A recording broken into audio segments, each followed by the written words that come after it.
It was supposed to be a scientific milestone, a feat of human ingenuity. When Apollo 17 left Earth for the Moon in December of 1972, the mission was heralded as the crowning achievement of the space age, the culmination of the Cold War space race. But something happened up there, something so unsettling, so incomprehensible that the world has never dared to venture back. The public was told that the mission was simply the last of its kind due to budget cuts, shifting priorities, and the exhaustion of exploration. But deep within the shadows of governmental secrecy, there's another story, the real story. Dr. Elizabeth Hale had spent most of her life working at the intersection of science, history, and government secrecy. As a child, she devoured books about the space race, her imagination fueled by the dreams of exploration beyond the stars. She had grown up listening to her father, a former astronaut, recounting his own role in the early space missions. But when he had died unexpectedly years earlier, Elizabeth inherited more than just his old flight suits and medals. She inherited his research, his journals, and his troubling final words. They saw something we were never meant to see. Now, Dr. Hale stood at the precipice of a discovery that could change everything. Working as a senior researcher at the Lunar Research Institute, Elizabeth had been given access to classified NASA files that had been kept from the public for decades. She had long suspected that the official story of the Apollo missions was far from the truth, but the documents she uncovered over the last few weeks confirmed her darkest fears.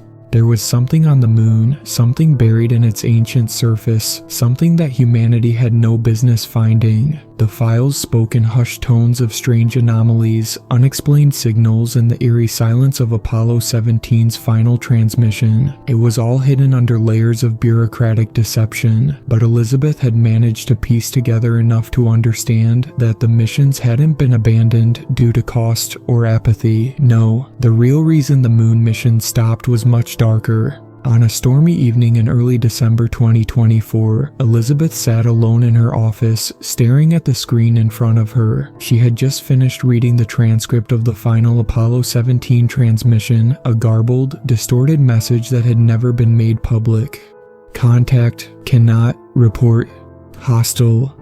The rest of the transmission was unintelligible, the words lost to static, but it was clear enough to her, and her heart raced as she typed the words into a search engine. Apollo 17 final transmission, hostile. There were no official records to support her search, but Elizabeth was already aware that some things were best left unspoken. She glanced nervously at the door as if expecting someone to burst in and stop her. She knew she was treading dangerously close to a line that should never be crossed. She had been a part of the government's lunar studies program for years, but nothing in her training had prepared her for this. There was a faint knock at the door. Dr. Hale. The voice was soft, but there was a steeliness beneath it. It was Dr. Samuel Rourke, the director of the institute. He had been a mentor of sorts, but recently she had begun to question how much he really knew about what she was uncovering.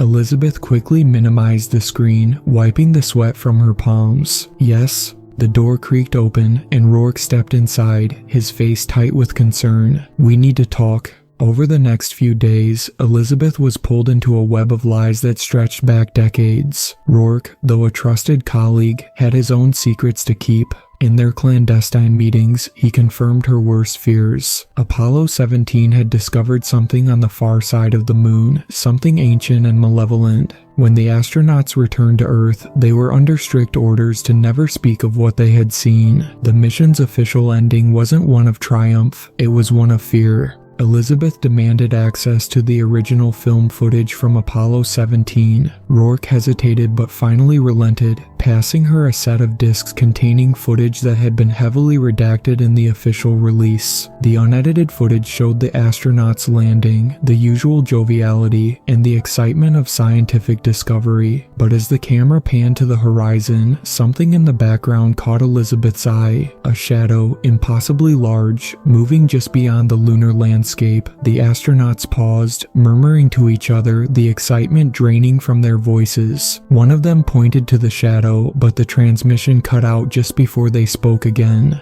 In the footage that followed, the crew was visibly shaken. They were still performing their assigned tasks, gathering soil samples and conducting experiments, but their interactions were more terse, more nervous. The light in their eyes had dimmed. Elizabeth watched, transfixed by the subtle changes in their behavior, the way they avoided looking directly at the camera, the way their movements had slowed and become erratic. She could hear their breathing, rapid and shallow, and the muffled sound of a voice, possibly an officer from Mission Control, urging them to return to the lunar module. That was when the first eerie signal was detected, a high-pitched hum that seemed to emanate from the surface of the moon itself. The astronauts immediately cut off communications, and the lunar module began its rapid ascent back to orbit. There was no record of what they had encountered, but it was clear that whatever had happened on the moon, it had been enough to make them never want to return. Days turned into weeks, and Elizabeth dug deeper, the weight of the truth pressing on her like a vice. As she deciphered more classified documents, she uncovered reports of other mysterious incidents tied to lunar exploration. Signals had been detected again and again, all originating from the far side of the moon, and the United States had hidden the findings under the guise of technical failure or budget cuts. But Elizabeth's mind raced. What were they really hiding, and why? One night, unable to sleep, Elizabeth decided to take a walk through the Institute's darkened halls. The silence felt oppressive, as if the building itself were holding its breath. As she passed by a row of ancient moon rocks, she paused, her fingers brushing against the cold glass casing. The rocks were from the early Apollo missions, samples that had been brought back, studied, and cataloged. Her thoughts turned to the shadow in the footage, the strange signals, and the growing realization that humanity was not meant to know the moon's secrets. There was a reason they hadn't been back, a reason so terrifying that no one dared speak of it. Elizabeth's mind raced with possibilities, but one thing was certain: the truth about the moon was far darker than anyone could have imagined. The next morning, Elizabeth was summoned to a high-security meeting. Rourke, along with several other high-ranking officials, sat at a long table. The room was cold, sterile, and lit by harsh fluorescent lights. The air was thick with tension. "Dr. Hale," Rourke began, his voice uncharacteristically grim, "you've been asking questions that should never be asked." Elizabeth felt the hairs on the back of her neck stand up. "You've uncovered something," Rourke continued, "and now you need to decide. Will you walk away, or will you make a choice you may never come back from?" The door behind her slammed shut with a finality that sent a shiver down her spine. What Elizabeth would soon discover was that the moon wasn't just a barren rock. It was a prison, a holding cell for something far older, far more powerful than anything humanity could comprehend. And the truth was far more horrifying than she could ever have imagined. This is just the beginning of the story. If you're interested, I can continue building the plot, creating an expanding mystery, tense moments, and psychological horror as Elizabeth delves deeper into the truth. The hum of the fluorescent lights overhead seemed to amplify in the silence of the conference room, suffocating Elizabeth as she took her seat. Her heart pounded in her chest, and her hands were clammy. She glanced at Rourke, his once comforting demeanor now replaced by something colder, more authoritative. Around the table sat a group of people Elizabeth barely recognized, high-ranking officials with grim expressions etched into their faces. They were here to make sure she didn't dig any deeper. She could feel it. "Dr. Hale," Rourke said again, his voice firm. "You've seen the footage, the reports. You know what Apollo 17 found. You've uncovered pieces of the puzzle, but you need to understand, some things are not meant to be known." Elizabeth straightened in her chair, a surge of defiance bubbling up within her. "What do you mean by not meant to be known? Are you telling me that everything I've found, the strange transmissions, the signal from the far side of the moon, was all covered up for nothing?" Rourke met her gaze, his eyes cold and unreadable. "No, Dr. Hale, it wasn't for nothing. It was covered up because we didn't have a choice. What Apollo 17 encountered on that mission was not a scientific anomaly. It was a threat." Elizabeth's blood ran cold. "A threat? What are you talking about?" she whispered, her voice trembling despite her attempts to control it. One of the other officials at the table, a tall woman with sharp features and an air of authority, spoke up. "The moon is not just a lifeless rock, Dr. Hale. It is something much older, something far more dangerous. We don't know exactly what it is, but we know enough to recognize that it is not something we can control." The woman paused, allowing the weight of her words to settle in. Elizabeth could barely breathe. "For decades, we've known that something was wrong with the moon's far side. Signals, readings that shouldn't exist, things we couldn't explain. But Apollo 17 was the first mission to get close enough to witness it. Whatever it is, up close." Elizabeth's mind raced, processing what she was hearing. The Apollo missions, all of them, had been planned and executed with military precision. She had always assumed the focus was scientific, exploring the moon, gathering data, understanding its composition. But now, it seemed there was something far darker that had been hidden from the public eye for over 50 years. Whatever it was, Rourke continued, it was alive. The astronauts saw something ancient, something that had been lying dormant for millions of years until we disturbed it. Elizabeth leaned forward, her curiosity now piqued despite the growing sense of dread that clung to her. "You're saying it was an alien, a life form?" Rourke shook his head slowly. "We don't know what it was. We only know it wasn't human. It wasn't even of this world. But we do know one thing. Whatever it was, it wanted us to leave, and it made sure we understood that."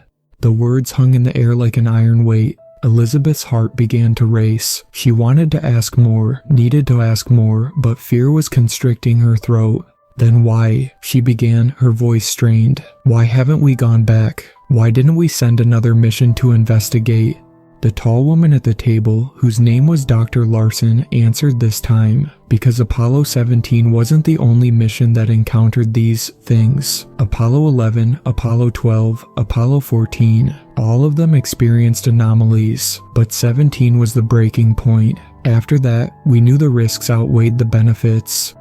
Elizabeth's mind was reeling, but she couldn't shake one thought. If it was so dangerous, why didn't we just shut the program down? "What did you do after Apollo 17?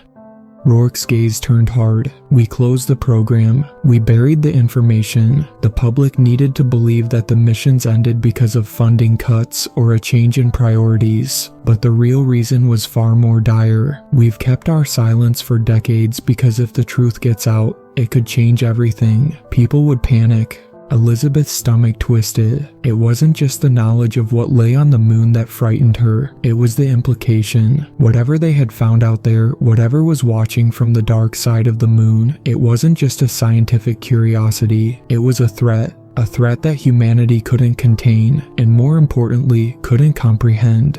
Days passed as Elizabeth tried to make sense of the fragments of information she had gathered. She could feel the walls closing in around her. Every step she took seemed to lead her deeper into a labyrinth of government secrets, classified documents, and inexplicable phenomena. But one thing was clear: the truth was far more terrifying than she could have imagined. Late one night, she managed to convince Rourke to allow her access to the classified footage from Apollo 17. The official narrative had always been that the astronauts had seen a strange structure on the far side of the moon, a pyramid-like object that defied explanation. But no one had ever talked about what happened when the astronauts ventured near it. She watched the footage again, this time focusing on the moments before the transmission was cut off. The astronauts were speaking in hushed voices, pointing at something in the distance. As the camera zoomed in, Elizabeth's breath caught in her throat. There, in the shadowed craters of the moon's far side, stood a massive structure, a pyramid, yes, but not like any pyramid Earth had ever known. It was taller, sharper, with edges that seemed to distort the very light that touched it. The surface was black, like polished obsidian, reflecting the barren landscape in a way that didn't seem natural. But it wasn't the shape that unsettled her, it was the fact that the structure seemed to pulse, as if alive, Faint, intermittent lights flickered at the top, resembling eyes that were watching, waiting. The astronauts' conversation was barely audible, but Elizabeth could make out snippets. "We have to go," one of them whispered. "We're not alone," another voice cracked. The last words were drowned out by static, but they were enough to send a chill through her bones. The next scene was even more chilling. The camera cut to the lunar module, but the shadows of the astronauts were no longer visible. The module's instruments began to beep erratically, and the faint sound of a low growl, almost like a vibration in the ground itself, rumbled through the transmission. The final image before the signal was lost was that of the lunar horizon, now devoid of the mysterious pyramid. But the pulse of energy, the strange hum remained. Elizabeth sat back, her mind racing. The pyramid on the moon wasn't just a relic of some ancient alien civilization, it was a warning. It was something that had been there long before humanity had reached the stars, and it was something that didn't want to be disturbed. Over the following weeks, Elizabeth was contacted by people she could barely identify, whispers in the dark, individuals who were all too aware of the truth she was uncovering. They warned her to stop asking questions, to leave the institute before it was too late, but it was already too late. The more she learned, the more she understood. The moon was not a place for humanity. It had been a place of isolation, of quiet watchfulness, and of warning. There was something on that lunar surface, something ancient, that had been waiting for the right moment to make its presence known again. One evening, as she sat in her office alone, a new report flashed across her computer screen. It was a message, garbled and incomplete, but the source was unmistakable. "We were wrong. It's not gone. It's waking up. It's coming for us." The transmission ended abruptly, but Elizabeth knew exactly what it meant. Something had been disturbed, something that was never supposed to be disturbed. And now it was coming. The stage was set. The truth was out there, on the moon, waiting for the world to discover what it had always known. Humanity was never meant to reach the stars. And now Elizabeth Hale would have to decide, to stop, to walk away, or to face the terrifying consequences of knowing too much. But the moon wasn't finished with them yet.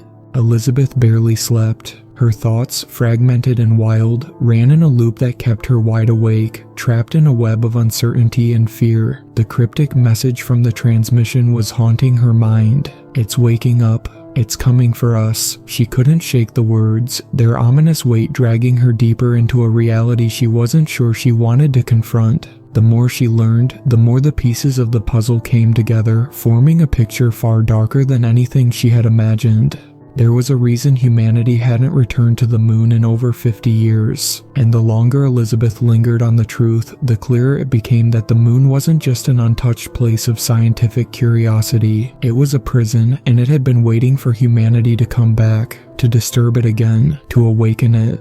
As Elizabeth sat in her office, staring at the screen that displayed the last fragment of the mysterious transmission, her mind raced through the implications. Whoever had sent the message knew something she hadn't been told, something that no one was willing to admit. There were forces beyond human understanding at play, and they were beginning to stir. She heard a knock at the door, dragging her from her spiraling thoughts. "Dr. Hale." It was Rourke, his voice tense. He didn't wait for her response before stepping inside. "We need to talk."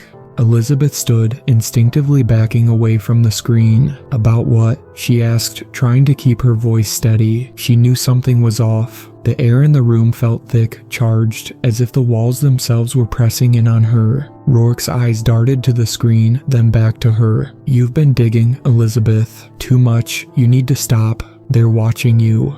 The words landed like a hammer to her chest. "They're watching you." She felt her pulse quicken. She had suspected that the Institute wasn't the only place keeping track of her, but hearing it aloud was a jarring confirmation. "Who?" she asked, her voice barely a whisper. "Who's watching me?" Rourke closed the door behind him, his face drawn with the weariness of someone who had carried a burden for far too long. "The people who really control the space program, the ones who know what we found up there. They don't want anyone else digging into Apollo 17. You're getting too close to the truth, Elizabeth." She felt a shiver run down her spine. The idea of shadowy figures pulling strings behind the scenes didn't surprise her. It was the truth of it, the weight of the secrecy, that made her feel small. But she wasn't backing down, not now. I have to know what happened up there, she said, her voice steadier than she felt. I have to understand what Apollo 17 found. Those astronauts saw something terrifying.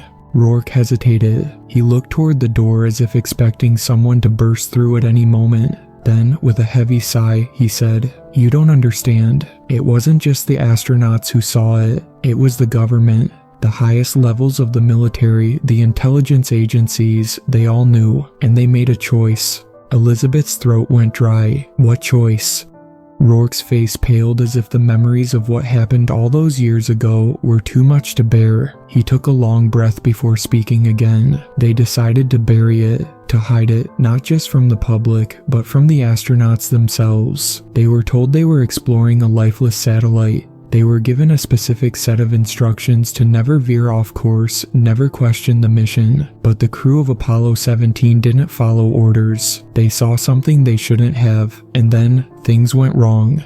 Things went wrong, Elizabeth repeated, her voice tight. What do you mean? Rourke took a deep breath, then locked eyes with her as though he were weighing the risk of saying the words aloud. The astronauts discovered something alive, something older than humanity, older than any civilization we know. It wasn't just the pyramid, it was what was inside it, a presence, something alive, waiting. Elizabeth's stomach twisted. The image of the pyramid on the moon's far side flashed in her mind, a black, obsidian structure towering over the barren lunar landscape. But now, Rourke was implying there was something inside it, a presence, something that had been dormant for millions of years, and now, for the first time in eons, it was awake.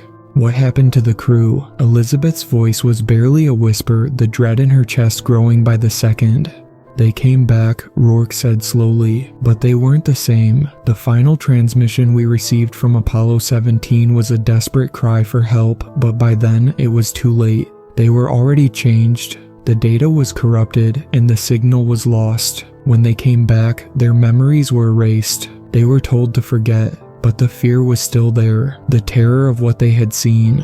Elizabeth stared at Rourke, her heart racing. This was no longer just about space exploration or the moon. It was about something far more ancient, something incomprehensible. "You mean to tell me," she said, her voice trembling, "that the government erased the memories of the astronauts, just like that, and then buried the truth?" Rourke nodded. It was the only way. If the truth got out, if the world found out what we found up there, the consequences would be unimaginable. People wouldn't be able to handle it. The panic, the chaos, it would destroy everything we know.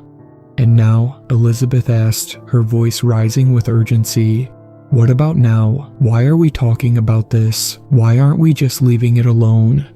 Rourke's eyes hardened, and he leaned in closer, his voice low and grim. "Because it's happening again. The presence on the moon, it's not gone, and it's starting to stir." Elizabeth's heart skipped a beat. "What do you mean stir? It's been dormant for 50 years. Why now?" "I don't know," Rourke admitted, "but the transmissions, the signals from the far side of the moon, they're getting stronger, more frequent. We thought it was just background noise, interference from the lunar surface, but now we're starting to see patterns. We're starting to see things we shouldn't be seeing. The lights, the shadows, the hum, it's all coming back." Elizabeth couldn't shake the feeling that she was teetering on the edge of something irreversible. What had she gotten herself into? Every piece of information she uncovered only led her deeper into a darkness she wasn't prepared to face. The truth about the moon, about what had been hidden, was slipping through her fingers like sand. But now, she realized there was no turning back. She had to know more. She had to go to the moon, to see it for herself. "You're planning on going up there, aren't you?" Rourke asked quietly, as if reading her mind. Elizabeth looked him dead in the eye. "If it's waking up again, we have to go. I have to see it with my own eyes." Rourke sighed, running a hand through his graying hair. "I can't stop you, but if you do this, if you go to the moon, you'll be risking everything. You'll be risking more than just your life. You'll be risking humanity's future." Elizabeth stood in silence, her decision made. The truth was out there on the lunar surface, and she would find it, no matter the cost. Elizabeth didn't sleep that night. The weight of Rourke's words gnawed at her. "You'll be risking everything." She knew he was right. This wasn't just about scientific curiosity anymore. It was about uncovering a truth so horrifying that it had been hidden from humanity for decades. Something ancient and terrifying lay dormant on the moon. Something the astronauts of Apollo 17 had seen with their own eyes. Something they couldn't explain, but something that had made them beg for their lives before the transmission was cut off. But Elizabeth couldn't stop now. The more she learned, the clearer it became. The world needed to know. The truth had to come to light before it was too late. Because whatever had been lying in wait on the moon wasn't just a relic of some forgotten alien civilization. It was something alive, something sentient, something that was starting to stir again. In the days that followed, Elizabeth began preparing for the impossible, a return to the moon. Her heart raced as she pieced together the scattered fragments of the past. She had access to classified data, but not enough to understand the full scope of the threat. The signals she had seen weren't just anomalies, they were a beacon. Something was calling out from the moon's far side, trying to make contact. But contact with what? With who? The danger, as Roark had said, was much greater than she could have ever anticipated. But she was no longer just a scientist trying to understand the unknown. She had become a part of something larger, a web of intrigue, secrets, and unseen forces that pulled at the very fabric of reality. Elizabeth stood before the command center, surrounded by engineers, scientists, and military officials who had been brought in for the project. She had no illusions. This wasn't a purely scientific mission anymore. It was a covert operation, one designed to gather information, but also to keep anyone from discovering too much. The stakes were high, and the people around her were no strangers to the kind of secrecy that came with high-level government projects. "We've prepared the lunar module," said Dr. Larson, the sharp-featured woman who had first briefed her on the dangers of Apollo 17. "You'll be in orbit for a few days. We've set up the landing site on the far side of the moon, away from prying eyes." Elizabeth nodded, taking a deep breath. She had seen the data. They weren't just going to the moon, they were going to the exact location where Apollo 17 had discovered the pyramid-like structure, the pyramid that had sparked a chain of events leading to the suppression of the Apollo missions. "I'll be ready," Elizabeth said. She knew the risks. They were real, and they were deadly, but she had no other choice. The truth had to be uncovered. She had to see it herself, no matter the cost. The countdown began, and the room buzzed with quiet tension as the crew and officials moved into position. The launch window was tight. Everything needed to go perfectly. One misstep, one anomaly, and the mission could be compromised. As the spacecraft blasted off, Elizabeth felt the force of the launch push her back into her seat. She was strapped in, the hum of the engines vibrating through the hull. Through the thick glass of her window, the Earth grew smaller and smaller until it was just a distant blue orb in the void. The endless expanse of space stretched out before them, silent, unforgiving. But Elizabeth wasn't looking at the stars. She wasn't looking at the distant glow of the planets. She was thinking about what lay ahead. The far side of the moon, the place where no human had set foot since Apollo 17, a place that held secrets that, once uncovered, might never be forgotten. As they approached lunar orbit, Elizabeth's mind raced with the possibilities. What would they find? Was the pyramid still there? Would the presence inside it still be waiting, dormant but aware? The more she thought about it, the more questions emerged. The spacecraft entered the moon's orbit, the far side now looming large on the view screen. The lunar surface appeared desolate, barren craters and jagged peaks under a blanket of shadow. No signs of life, no signs of civilization, just emptiness. But Elizabeth knew better than to trust appearances. The moon was hiding something. She could feel it in her bones. The landing was flawless. The module touched down gently on the surface, kicking up a cloud of dust that quickly settled in the low gravity. The team began unloading the equipment, checking instruments, preparing to make their descent to the surface. Elizabeth's hands were shaking, but she kept her composure. This was what she had worked for. This was the moment she had spent years of her life chasing. She had to see the pyramid. She had to understand what was hidden beneath the moon's surface. They moved quickly, securing themselves with harnesses and gear. The lunar landscape outside the module was silent, still, untouched. It felt wrong, as if the silence was waiting for something to break it. Elizabeth's boots crunched against the fine dust as she stepped out onto the surface, feeling the weightlessness of the moon's gravity. Her helmet's visor reflected the emptiness around her. They walked towards the coordinates, the location where Apollo 17 had discovered the pyramid. Elizabeth's heart raced with every step, the distant horizon looming just beyond her reach. The moon was vast, and every crater felt like it could be hiding something. Then they saw it, the pyramid.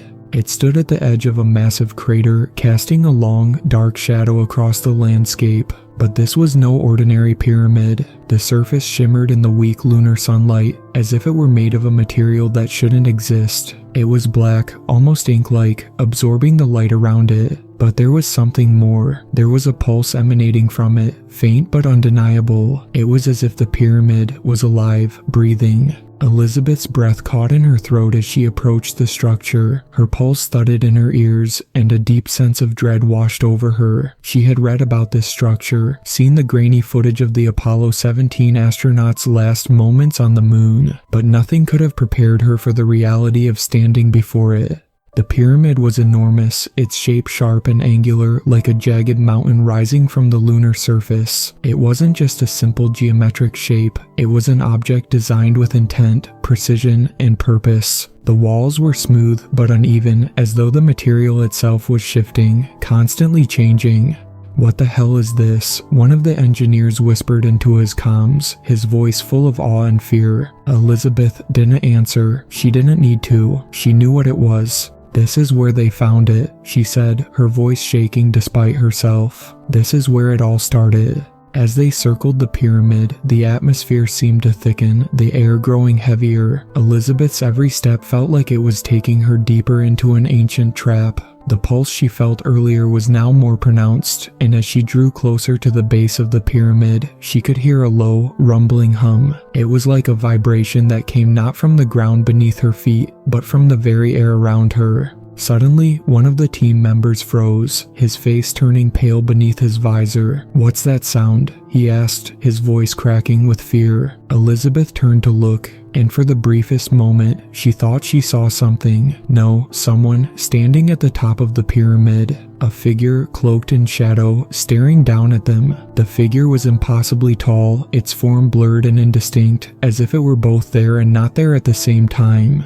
Then, just as quickly as it appeared, the figure was gone. A surge of panic shot through her chest, and Elizabeth's heart raced as the pyramid's hum grew louder, more intense. She could feel the pressure building, an oppressive force that seemed to squeeze the air out of her lungs. The figure had been no hallucination. Elizabeth knew what she had seen, but what was it? And why was it waiting for them? Elizabeth stood frozen, staring at the spot where the figure had appeared moments before. Her heart hammered against her chest, and her breath came in shallow gasps. The eerie hum of the pyramid had grown louder now, vibrating through the very air around her. It felt as if the structure itself was alive, conscious, and aware of their presence. "Did you see that?" One of the engineers, Grant, whispered urgently into his comms. "Tell me I'm not losing my mind." "I saw it too," Elizabeth replied, her voice hoarse. There was someone up there, on top of the pyramid. The hum increased in intensity, vibrating through their suits, sending a ripple of discomfort through their bodies. The air seemed to grow denser, pressing down on them, making it harder to breathe. The moon, which should have been an empty, desolate place, now felt suffocating, alive with an energy that was beyond their understanding. "Stay calm," Elizabeth ordered, though she herself was struggling to keep her composure. She knew they couldn't afford to panic, not now, not when they were so close to uncovering the truth. Her eyes were fixed on the pyramid, the dark monolith that towered before them, its surface glistening in the harsh light of the lunar sun. The shadows around it seemed to warp, twisting unnaturally, and then, as if summoned by their presence, the pyramid began to shift. The ground beneath their feet trembled. It was subtle at first, just a faint vibration, but it quickly escalated into something much stronger. Elizabeth grabbed the side of the module for support as the tremors rumbled through the lunar surface, shaking the very foundations of the pyramid. "Get back, now," she shouted, her voice carrying urgency through the comms. But it was too late. With a deafening crack, the pyramid's surface split open. It was as though the very structure was tearing apart, its black surface peeling back like skin from a wound. An intense, blinding light flooded from within, illuminating the barren landscape in an eerie, unnatural glow. The light pulsed rhythmically like the beat of a heart, slow at first, then quickening, faster and faster, until the entire surface of the pyramid seemed to pulse with life. From within the heart of the pyramid, something emerged. A figure. It wasn't human, at least not in the way they understood human form. The being that stepped forward was tall, impossibly tall, with limbs that seemed to stretch and bend in unnatural angles. Its skin, or what appeared to be skin, was dark and gleaming like the obsidian stone of the pyramid itself. Its eyes were black, empty voids like the deepest parts of space. There were no features, no mouth, no nose, just smooth, sleek, and terrifyingly alien. The creature moved toward them, its long limbs gliding over the lunar surface as if gravity didn't apply to it. Its movements were fluid, inhumanly graceful, and yet there was a sense of malevolent purpose in every step it took. "Get back inside the module," Elizabeth shouted, her voice trembling with fear, but it was too late. The creature was already upon them.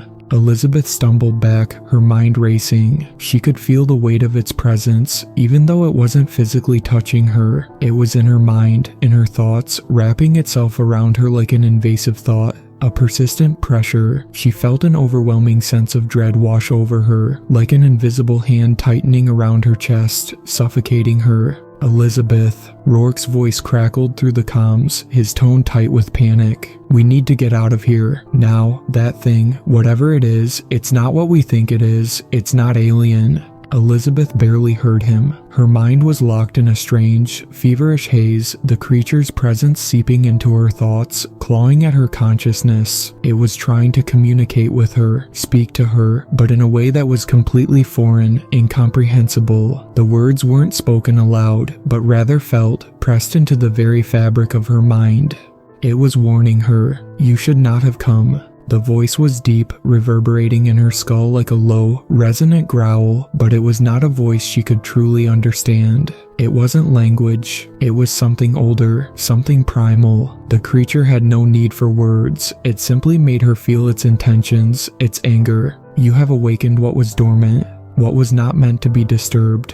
The message was clear, but the implications were terrifying. This wasn't just a creature from another world. This was something older than humanity, something that had been lying in wait for eons, waiting for them.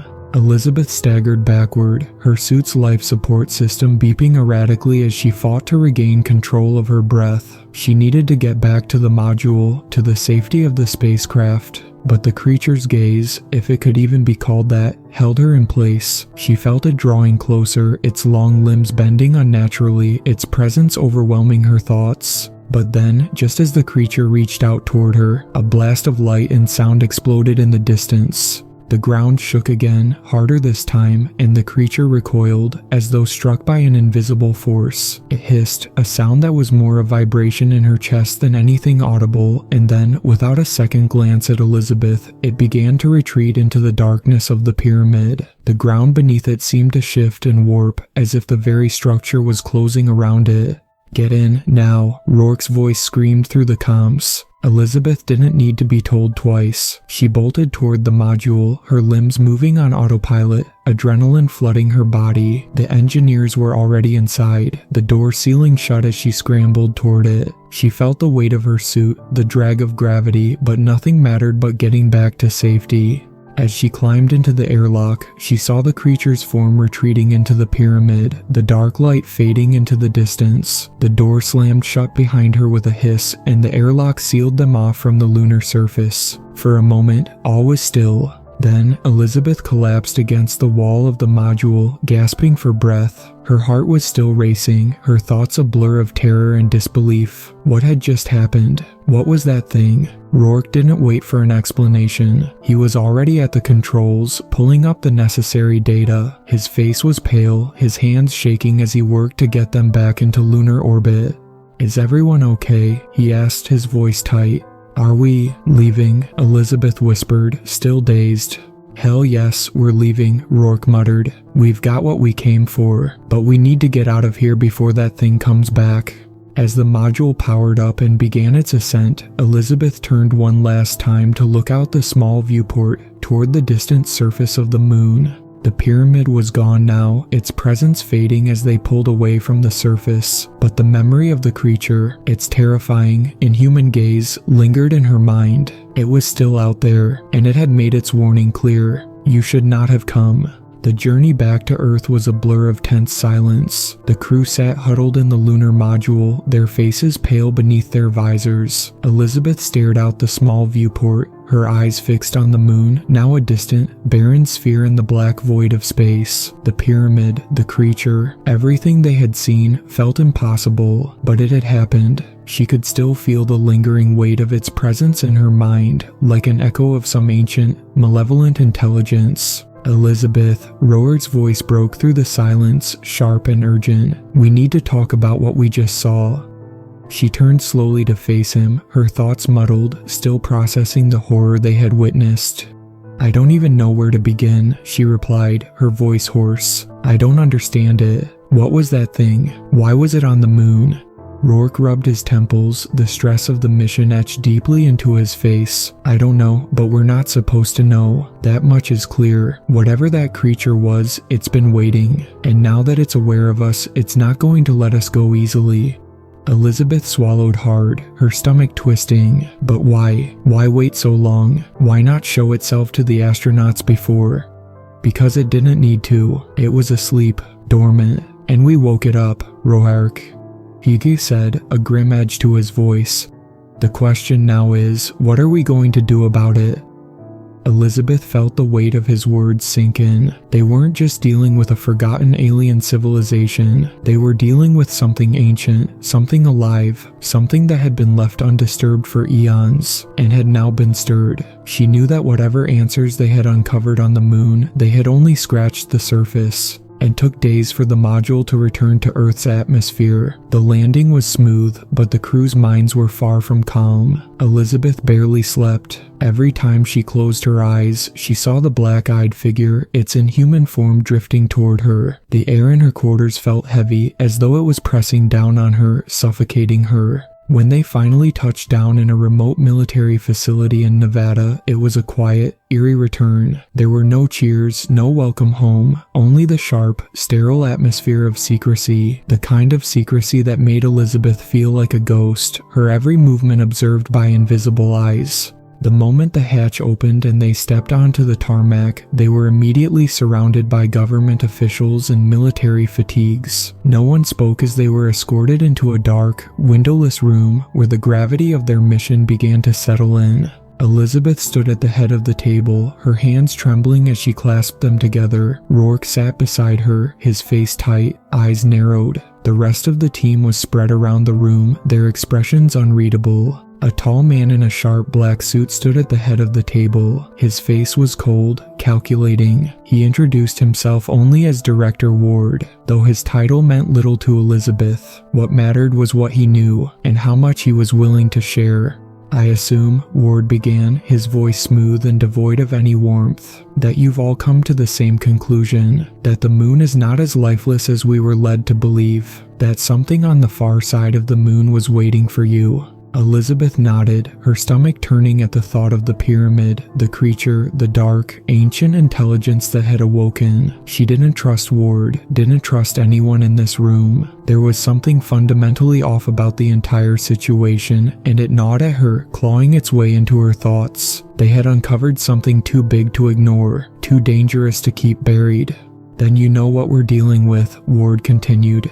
We were hoping this mission would return with concrete data, but what we have is more than we bargained for. Elizabeth blinked, trying to keep her composure. What do you mean?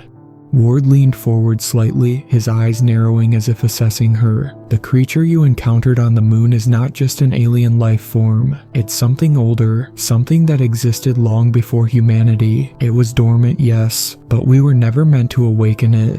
Elizabeth's pulse quickened. What do you mean we were never meant to awaken it? Why wasn't it dealt with earlier? Ward's lips curled into a thin smile. Because we were hoping it would stay asleep, for humanity's sake. but now that it's awake, it's only a matter of time before it comes to Earth. Elizabeth's heart sank. It wants to come here. No, Ward said almost calmly, it already has. The weight of his words hit like a sledgehammer. Elizabeth's mind raced, trying to process what Ward was saying. How could it have come here? They had just returned from the moon. Nothing from that mission had followed them, or so she thought. But Ward's expression told her everything. There was more, so much more. We've been monitoring the creature, Ward continued. Or rather, the signal it left behind when it began to awaken. We've been keeping track of it since the Apollo missions, and there's something you need to understand. Elizabeth leaned forward. What is it? Ward paused, the room falling into an unsettling silence. Then, slowly, he spoke, his voice low and deliberate. The creature on the moon is not one entity, it's a collective consciousness, a hive, if you will, and it has been dormant for centuries. But now that it's awake, its signal is spreading. It's already on Earth. We've been tracking its movement. What are you saying? Elizabeth asked, her voice trembling. It's here, on Earth. Ward's eyes flicked to the screen at the far end of the room. A map of the world appeared, with bright red dots blinking in various locations. Elizabeth's stomach lurched as she recognized the pattern. This wasn't random. We don't know how it's doing it, Ward said, but we do know it's spreading. The creature's influence, its consciousness, is already here in major cities across the globe. It's using technology, it's using people. Using people, Elizabeth repeated, her mind struggling to catch up. How? What do you mean? Ward's voice dropped to a whisper. It's infected the population. It's using us to extend its reach. The pyramids, the monuments, the strange structures on Earth, they're all part of the same network, the same system. It's not just on the moon. It's been here for thousands of years, and now it's getting ready to make its move. Elizabeth's breath caught in her throat. The world she had known was crumbling around her. This wasn't just about the moon anymore. It was about Earth, about everything she thought was real. The creature on the moon wasn't just an isolated alien life form. It was part of something much larger, a network that had been silently infiltrating humanity for centuries, and now it was preparing to reclaim what it had lost. And Elizabeth was right in the center of it all. The reality of Director Ward's words was too much to absorb in one sitting. Elizabeth stood by the wall, her hands gripping the edge of the table, staring at the map that now lit up the room. The blinking red dots spread across the globe like a virus, showing every location where the influence of the creature had begun to infiltrate. What is this? Roark asked, his voice barely above a whisper as he took a step closer to the map, his brow furrowed. You're telling me that thing, it's been using us, using people, for how long? Ward's gaze never wavered from the map. The influence is subtle. It works through technology, through minds. It's been a slow process, a hidden one. But now, after the moon mission, after the signal from the pyramid, it's accelerating. The creature's presence is growing stronger, and you, all of you, just made the first real contact, the first major disturbance. Elizabeth's mind raced. You said it was using people. How does it control us? Ward's eyes flickered briefly to the dark window at the back of the room, as though he was searching for something outside. He sighed, a deep, reluctant exhale. In the early days of space exploration, we didn't understand what we were dealing with. But the Apollo missions, they weren't just about landing on the moon. They were about collecting data, about studying the strange signals and structures left behind. We thought we were merely observing alien remnants, but we were unknowingly feeding its awakening. The creatures on the moon are a part of a larger network of consciousness. It uses advanced technology, not just from its own kind, but from ours. Every piece of technology we send into space, every digital footprint we leave behind, it feeds the signal. Elizabeth's mind reeled. So, you're saying the moon mission triggered something. The creatures weren't dormant. They were just waiting for us to make contact. And now, it's using us, our technology, to do what? Destroy us, Ward said, his voice flat and direct. It's not just about domination. It's not just about taking control. The creature's goal is to wipe us out. Completely. Wipe us out. Roark repeated incredulously. Why? Why not just destroy us all at once? There's a method to the madness, Ward said, leaning back in his chair. He looked at the map once more. The dots were multiplying faster now, as if the creature was drawing energy from the rising panic and confusion. The creature is not just a physical entity, it's a consciousness. It doesn't just want to kill, it wants to become us. It needs to integrate with our minds, to spread its influence across the globe. Once it has fully established its presence here, once it has corrupted enough people, it will merge. And then we'll no longer be human. We will be part of it. The word sent a chill down Elizabeth's spine. She could see it now. Those red dots were not just signals. They were cells of infection, spreading through the veins of humanity. "What can we do?" she asked, her voice breaking. "How do we stop it?" Ward's face hardened. "We have to sever the connection. The creature's influence is tethered to the moon, to the pyramids on Earth, and to a network of artifacts scattered across the globe. They're like nodes, pieces of a puzzle. If we destroy the central source, we can cut off its power, but we need to find it before it finds us. And trust me, it's already looking for you." Elizabeth felt her heart hammer. "Me?" Ward's gaze fixed on her with an intensity that made her skin prickle. "You are the first to make direct contact with the creature. You felt its presence, and now it's tracking you. It's aware of you, Elizabeth." The room seemed to close in around her. The air was thick with tension, and yet it felt too cold. "What does it want with me? Why me?" "You've become a conduit," Ward said, "a bridge. Its awareness has latched onto you, and I don't think it's going to let go. You've heard its voice. It knows you now." Rourke stepped forward, his voice shaking with a mix of concern and disbelief. "What do you mean? What are we supposed to do now? How do we even begin to stop something like this?" Ward's lips pressed into a thin line. "There's a place in Antarctica, a location we believe contains the final piece of the puzzle, the source of its power. We've tried to reach it before, but it's guarded by a complex web of defense systems, electrical, biological, and psychological barriers." "Psychological," Elizabeth repeated. Ward nodded slowly. "The creature can manipulate the mind, confuse its prey. The closer you get to its source, the more susceptible you'll become to its influence. It will try to break you, your fears, your doubts, your insecurities. It will use them against you." Elizabeth's stomach churned. She remembered the overwhelming sense of dread she'd felt on the moon. The creature had gotten into her head, had touched her thoughts. It had made her feel like she wasn't in control anymore, as though she were being drawn into something far darker. "So we need to get to Antarctica, and then what?" Rourke asked, his voice strained. "Find the source," Ward said, "and destroy it. We're not sure what exactly it is, but we believe it's a device, something from the time of the creature's rise. It might be the final key to its power. We've been tracking its influence, but it's been kept hidden for centuries, buried deep under the ice. The sooner we get there, the better. If we wait any longer, the creature will finish what it started." The next few days were a blur of preparation. Elizabeth barely slept. Every time she closed her eyes, she saw the red dots on the map, spreading out like a contagion. The creature was out there. It was growing, and it was coming for her. She couldn't escape the feeling that time was running out, that the creature was already inside her mind, clawing at her thoughts. They boarded a Black Ops military plane in the dead of night, carrying with them only the essentials, gear, weapons, and a small team of specialists. Rourke was beside her, quiet but determined. The weight of the mission settled heavily between them. No one spoke much as they flew southward, toward the icy expanse of Antarctica. Elizabeth couldn't shake the feeling that something was waiting for them, something that was far worse than anything they had encountered before.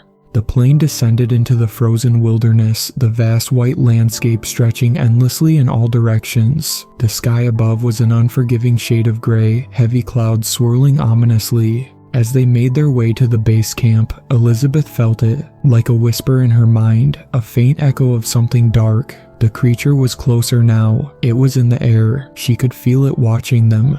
"Stay close," Ward ordered, his voice clipped as they disembarked. "We don't know how deep the creature's influence runs here. We're not alone." The team followed Ward into the barren wilderness, their heavy boots crunching in the snow. The cold was unbearable, but the real chill was the sense that something ancient and terrible was stirring beneath their feet. The source was close, but so was the creature, and Elizabeth knew that they would soon have to face whatever horrors lay buried in the ice, something that had been waiting for them for centuries. The winds howled as the team trudged through the snow, their breaths coming out in misty puffs that quickly froze in the bitter cold. Elizabeth's fingers were numb inside her gloves, and the feeling of isolation in the frozen wasteland was suffocating. No matter how much gear they had, no matter how many layers they wore, there was an underlying sense that something was terribly wrong here. The darkness of the Antarctic sky, perpetually overcast, seemed to press down on them, amplifying the cold. Yet it wasn't the cold that unnerved Elizabeth. It was the silence, the kind of silence that felt unnatural, like a vacuum where no life dared to exist. Ward led them to a ridge where a large structure had been uncovered in the snow. It was a blackened, metal pyramid, a scaled-down version of the one they had seen on the moon, but far more decayed and buried. The structure loomed ahead, half buried under a thick layer of snow and ice, its angular design standing out starkly against the otherwise flat expanse. Elizabeth felt her stomach tighten as she stared at the pyramid. This was it, the heart of the creature's power. She could feel the weight of its presence pressing in from all sides. Every part of her mind screamed to turn back, but there was no turning back now. Ward motioned for the team to stop. This is it, the final piece of the puzzle. Rourke, walking beside Elizabeth, looked skeptical. "Are you sure this is the place? It looks like it's been here for centuries." Ward didn't respond right away, his eyes focused on the structure as if it were calling to him. Then he finally spoke. "It has been here for longer than we can understand. This pyramid is just a physical manifestation of the creature's influence. But it's not just an artifact, it's a doorway, a gateway. We've been trying to decipher its purpose for decades, but it's always been kept hidden, locked away by the layers of ice and time." Elizabeth shivered, not from the cold, but from the sense that they were standing on the precipice of something far more dangerous than they could comprehend. "You said it was a doorway," she asked, her voice shaking. "A doorway to what?" Ward turned to her, his face pale. "The creature is not just a being from the moon. It comes from a far older place, a place outside of time, and it is trying to return, to bring itself back. This pyramid is the anchor, the conduit that connects the earth to that place." Elizabeth's heart skipped a beat. "What place?" Ward didn't answer immediately. Instead, he gestured for the team to approach the pyramid. As they drew closer, Elizabeth could see strange markings etched into the stone-like surface, patterns that seemed to shimmer in the light of their torches. She bent down to study one of the markings, and a cold shiver ran up her spine. The symbols were eerily familiar. They matched the ones she had seen in the cave beneath the pyramid, on the moon. "Those symbols," Rourke muttered, stepping beside her. "They're the same as the ones we saw before, the ones that were on the walls of the pyramid." Ward nodded gravely. "It's a language that spans not just worlds, but dimensions. It's a way to connect to something far older than any of us. And it's not just the creature we're dealing with, it's the entire network, the hive. And once it reestablishes its connection, it will flood this world with its influence." The weight of his words hit Elizabeth like a punch. The creature was more than an alien life form. It was the herald of an ancient, cosmic collective, and the moon wasn't the only place it had touched. The pyramids, the monuments, the symbols, they were all part of a greater plan, a plan that was now close to reaching its apex. "What happens if we destroy it?" Elizabeth asked, her voice barely above a whisper. She wasn't sure if she wanted to hear the answer, but she had to know. Ward's lips twisted into a bitter smile. "We don't know. It could trigger a chain reaction, collapse the entire system, or it could just wake the creature and make it stronger. But if we don't destroy it now, it will wipe out everything. The longer it remains active, the worse it will get." Elizabeth swallowed hard. "And what about us? What happens to us?" Ward's face darkened. "We've already been infected. We're already part of it, whether we want to admit it or not. Every step we take is a step closer to being consumed." Elizabeth's pulse quickened. The panic she had been trying to suppress for days began to surge in her chest. She could feel the weight of the creature's influence even here in the thick, icy air. The pyramid pulsed with an almost imperceptible energy, as though it was alive, breathing in time with their movements. And with every second that passed, the feeling that something was watching them grew stronger. Ward ordered the team to begin their descent into the pyramid. There was a narrow entrance, its surface slick with ice and stone, just large enough to fit one person at a time. The air inside was colder than it was outside, as though the walls themselves were chilled to an unnatural degree. The pyramid's interior was hollow, carved with precise angles, and etched with more of the alien symbols. Elizabeth could feel the temperature drop even further as they moved deeper into the pyramid's heart. The walls seemed to close in around them, and the deeper they went, the more oppressive the atmosphere became. It wasn't just the cold, it was as if the very air itself was thickening, growing heavier with each step.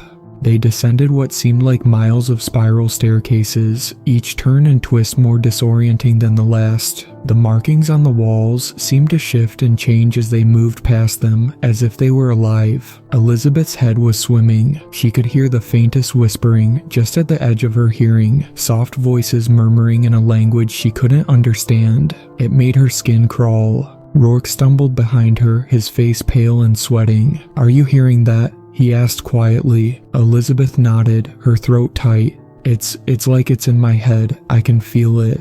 Ward, ahead of them, stopped abruptly. "The closer we get to the core, the stronger the signal becomes. It's trying to break us down, to turn us against each other."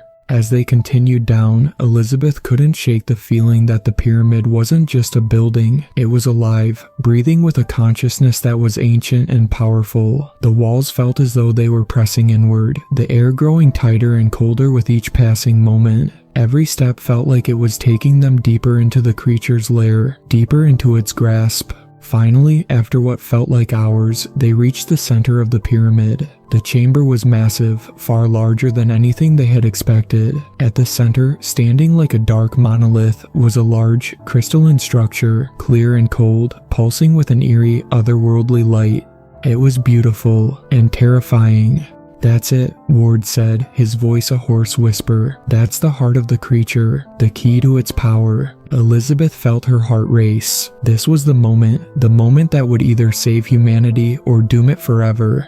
But as she stepped forward, a deep rumbling shook the pyramid. The walls trembled, and a horrible, screeching sound echoed through the chamber as though something enormous was waking up. Elizabeth turned to Ward. "What's happening?" Ward's face was stricken with fear. "It's too late. The creature's already here. It's inside the pyramid. It's everywhere." A cold, malevolent force seemed to explode outward from the crystal. The whispers in Elizabeth's head grew louder, more frantic. She could see shapes moving in the darkness, shadows that weren't shadows, but beings, creatures, manifestations of the mind itself. And then, from the center of the crystal, a figure began to emerge. It was tall, towering, and humanoid, but its features were blurred, its form constantly shifting as though it was struggling to remain solid. Its eyes, if they could even be called eyes, were black voids, sucking in the light around it. The creature was here, and it had come for them. The air in the chamber grew dense, almost viscous, as the creature emerged from the crystal's pulsing core. Elizabeth's heart pounded in her chest, the rhythm of it matching the deafening thrum that filled the space. The whispers in her mind, distant and muffled at first, grew clearer, louder, pressing against her consciousness, as if trying to pry open the barriers of her thoughts. It was like the creature was speaking to her, not in words, but in a language that bypassed reason and logic altogether, a soundless scream that cut through her like a knife.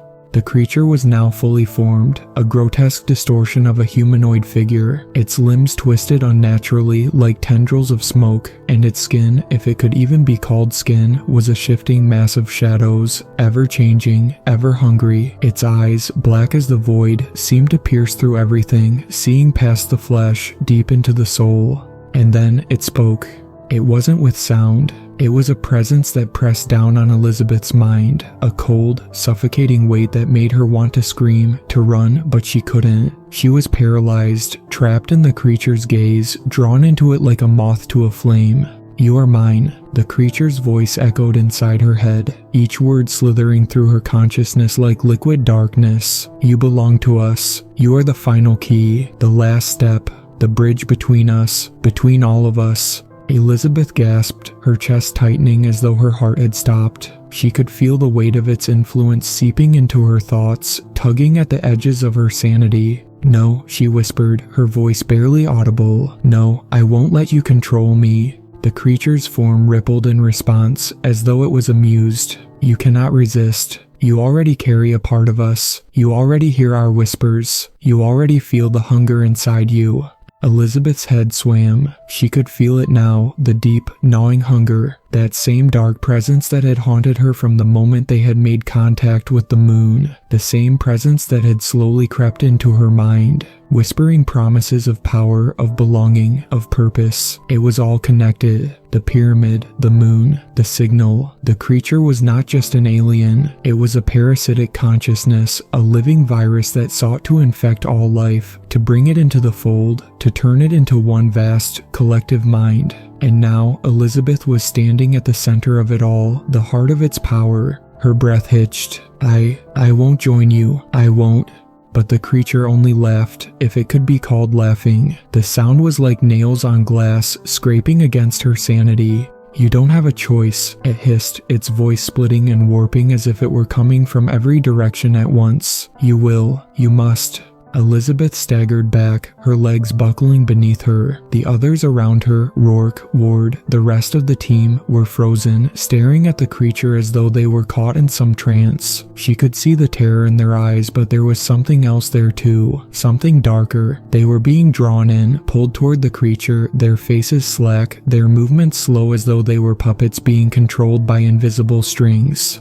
"Rourke," she shouted, her voice a hoarse cry. "Ward, fight it." But neither of them responded. Rourke's eyes were wide, unblinking, and his lips were parted as if he were on the edge of speaking, but no words came out. Ward, too, stood still, his expression blank, as though he were no longer truly there. The creature's form flickered, its shifting limbs extending toward them, reaching for Elizabeth, for them all. Elizabeth's stomach lurched as it spoke again, its voice now a chorus of millions of overlapping whispers. "We are everywhere. We are in your minds. We are in the air you breathe. You cannot run. You cannot hide. You are already a part of us." The words wrapped around her like chains, tightening with every passing second. Elizabeth's thoughts scrambled, her mind racing for something, anything, to break free of the creature's hold. But there was no escape. She could feel its tendrils sinking deeper into her consciousness, its influence spreading like a poison through her veins.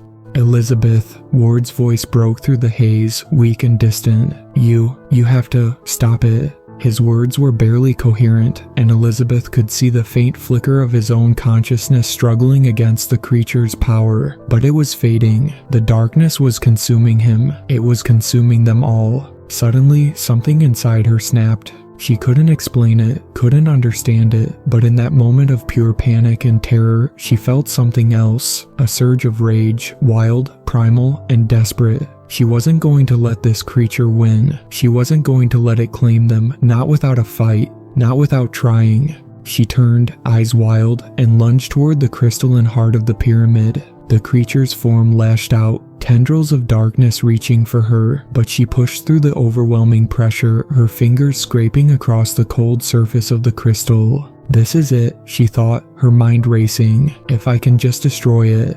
Her hand made contact with the crystals, and instantly a shockwave of energy exploded through her. It wasn't a physical pain, it was deeper, more primal. It felt as though her mind was being torn apart, her very essence being ripped away by the creature's power. The whispers became screams, and Elizabeth's vision blurred with flashes of alien landscapes, broken pyramids, and endless shadows. But even as the darkness tried to swallow her whole, something clicked. A voice, her voice, or perhaps someone else's, rose within her, shouting one word that cut through the chaos. "No." And then there was a deafening silence. Elizabeth opened her eyes. She didn't know how much time had passed, but the chamber was still. The creature was gone. The pyramid, once pulsing with malevolent energy, now lay in a heap of smoldering stone and shattered crystal. The whispers were gone. The pressure in her mind had lifted. She felt empty, hollow, like she had lost something, but at the same time, something had been freed.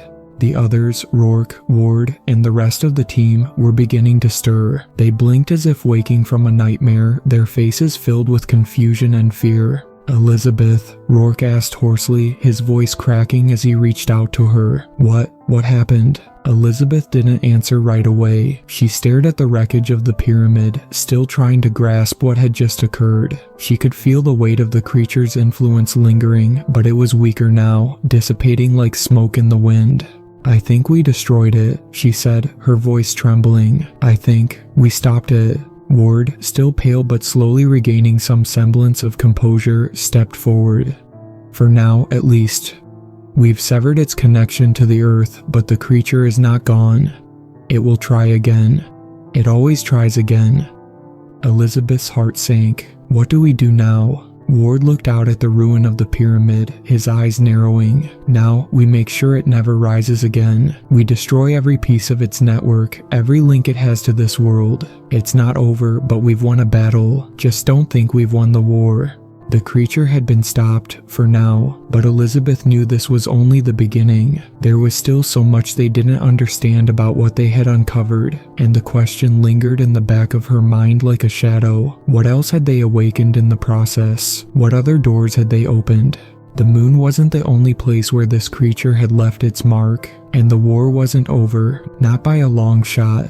The team stood in the ruin of the pyramid, breathing heavily as the last echoes of the creature's presence slowly faded from their minds. The oppressive silence that filled the chamber was almost worse than the whispers had been. It was an empty silence, as though the entire world had exhaled in relief, leaving nothing in its wake. Elizabeth looked down at her hands, still trembling slightly from the lingering aftermath of the creature's influence. Her heart raced, but it wasn't from fear anymore. It was a strange mixture of uncertainty, regret, and a gnawing sense of incompleteness. The fight was over, but the war, she wasn't sure it ever truly began. Ward was crouched near the center of the chamber, his face etched with both exhaustion and determination. "We've done something," he muttered, half to himself. "We've severed its hold, but we've only scratched the surface of its reach." Elizabeth shook her head. "You said it yourself. The creature wasn't just on the moon, it was everywhere, but..." She paused, taking a breath. "What happens now?" "We destroy the remaining structures," Ward replied, standing and walking towards her. His voice was steady, but his eyes showed the strain. "We break the network. Every pyramid, every ruin, every artifact it left behind, we burn it. If we don't, it'll return, and it'll be even stronger next time." "And if we succeed?" Elizabeth asked. "What happens if we destroy everything?" "Then maybe, just maybe, we stop it from ever coming back." Her mind raced, trying to piece together what they had learned over the last few weeks, trying to form some kind of plan, but it was also overwhelming. The moon, the pyramids, the symbols, the creature's influence. It felt like they were just scraping the surface of something far more profound. The creature was ancient, older than humanity, and its reach had been growing for decades, if not centuries, and they had only just begun to understand it.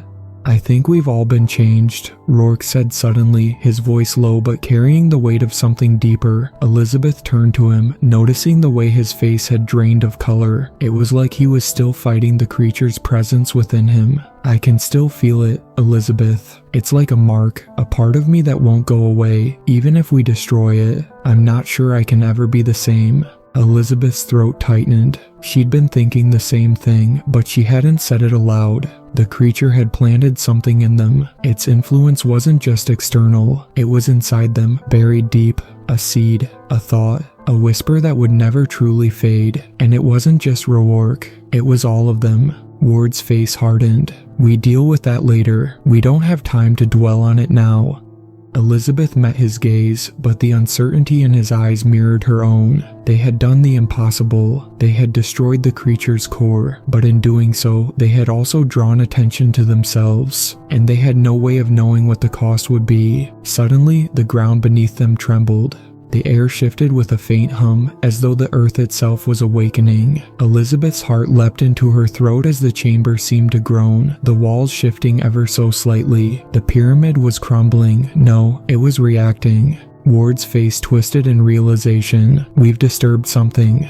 And then the ground cracked wide open, as though the planet itself had torn apart. A deep rift split the floor beneath them, and in that moment, Elizabeth saw it, the true heart of the creature's power. Through the crack, far below the surface, a dark mass pulsed, swirling in the depths of the earth like an ocean of living shadows. It was alive, and it was awake. Elizabeth gasped, stepping backward, but the crack continued to widen. The shadows below stretched upwards like fingers, seeking something. Everything felt wrong.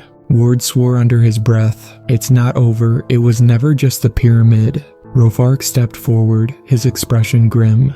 The creature, the network, it's not just here, is it? It's everywhere. Elizabeth looked at him, fear creeping into her bones. It's been here all along, the pyramids, the ruins, it's all connected. But this, she pointed to the mass below, this is just the beginning. A low rumble filled the chamber as the shadows grew thicker and began to climb, tendrils creeping up the walls. The air was now thick with the stench of something ancient and decaying. It was as if the earth itself was fighting to expel this alien presence, but it was too late. The network had spread too far. Ward turned sharply, his face determined. We don't have much time. If we can destroy the source, maybe we can stop it from spreading any further. Elizabeth's mind raced, but she knew he was right. There was no other choice. They had to act, and they had to act now. If they didn't, everything would be lost. Let's go, she said, her voice hardening with resolve.